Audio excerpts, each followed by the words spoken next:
Central jail में एक मुझे 55-60 साल का बूढ़ा मिला। मैंने कहा दादाजी आप कैसे? उन्होंने कहा महाराज जी वो रो रहे थे मेरे को देख के, और वो आखिरी तक रो ही रहे थे। मैंने कहा क्या हुआ, आप क्यों रो रहे हैं? बोले महाराज जी मैं अपने आप को कभी माफ नहीं कर पाऊंगा। मैंने कहा आप जेल आ गए हैं? बोले जेल मेरे लिए बहुत कम है, मुझे और ज्यादा सजा मिलनी चाहिए। मैंने कहा क्यों, आपने ऐसा क्या गुनाह किया? बोले महाराज जी मैंने अपनी पत्नी का मर्डर कर दिया। मैंने कहा क्यों, क्या गुनाह किया था उसने? बोले कोई गुनाह नहीं किया था। तो मैंने कहा क्यों मार दिया अपनी पत्नी को? बोला कि मैंने शराब पी रखी थी। बोले दिसंबर का महीना था, मैं शराब पी के आया, वो भोपाल का ही रहने वाला था। बोले मैं शराब पी के आया और मैं आकर के ना बिस्तर पे लेट गया और मैं रजाई ओढ़कर सो गया।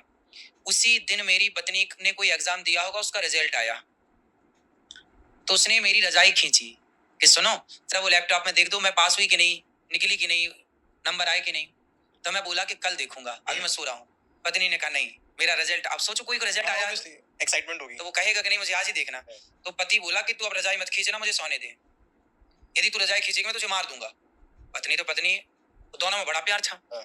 तीसरी बार उसने रजाई खींची पति की, तो उसने उठ करके उसको उसका हाथ पकड़ा, बिस्तर पे लिटाया और उसके गर्दन को, वो तो शराब पी रखा था, उसने दबाया तो सांस नली टूट गई। अब चूंकि शराबी था ना, उसको पता ही नहीं कि मैंने कितनी जोर से दबाया, पर उसने दबा दिया। ऑन द स्पॉट उसकी पत्नी मर गई और रात भर वो दोनों पड़े रहे एक साथ। उसके पति को लगा कि चुपचाप सो रही है। जब उसके नशा सवेरे उतरा तो देखा पत्नी बगल में सो रही, हिलाया हिले नहीं, तो वही उसको हॉस्पिटल ले गया। फिर हॉस्पिटल ले गया तो डॉक्टर ने कहा कि वो मर चुकी है। तो फिर वहां पे वो हो पोस्टमार्टम वगैरह हुआ तो पता चला कि सांस नली टूटी है, तो पता चला कि इसका तो गला दबाया गया, मर्डर है। पूछा गया भाई किसने दबाया, तो वो तो उस समय शराब के नशे में था, पर उसने कहा कुछ कुछ याद करके कि हाँ मैंने तो मारने के भाव से नहीं, पर इसको मैंने कहा कि तू रजाई खींचेगी तो मारूंगा, तो मैंने तो गले यूं ही दबाया, तो पकड़ा था उसका गला, मैंने दबाया नहीं था, पर उसका पकड़ना और उसका दबाना, चूंकि शराबी कितने जोर से दबाया होगा, मर गई बेचारी। अब उसके देखो पत्नी मर गई, वो चला गया जेल मर्डर केस में, 20 साल की सजा, और बच्चे हो गए अनाथ। एक अच्छा खासा घर एक शराब की बोतल के कारण तहस नहस, आज तक वो आदमी रो रहा है जेल के अंदर। किसके कारण? ये शराब है। जो मैं कहता हूँ शराब मत पिया करो, तो शराब साहब क्या ना कराती।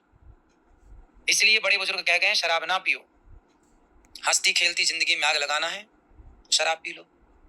अब उसकी पत्नी तो मर गई, वो जेल चला गया, बच्चे हो गए अनाथ, कौन पढ़ाएगा? सेंट्रल जेल में एक मुझे 55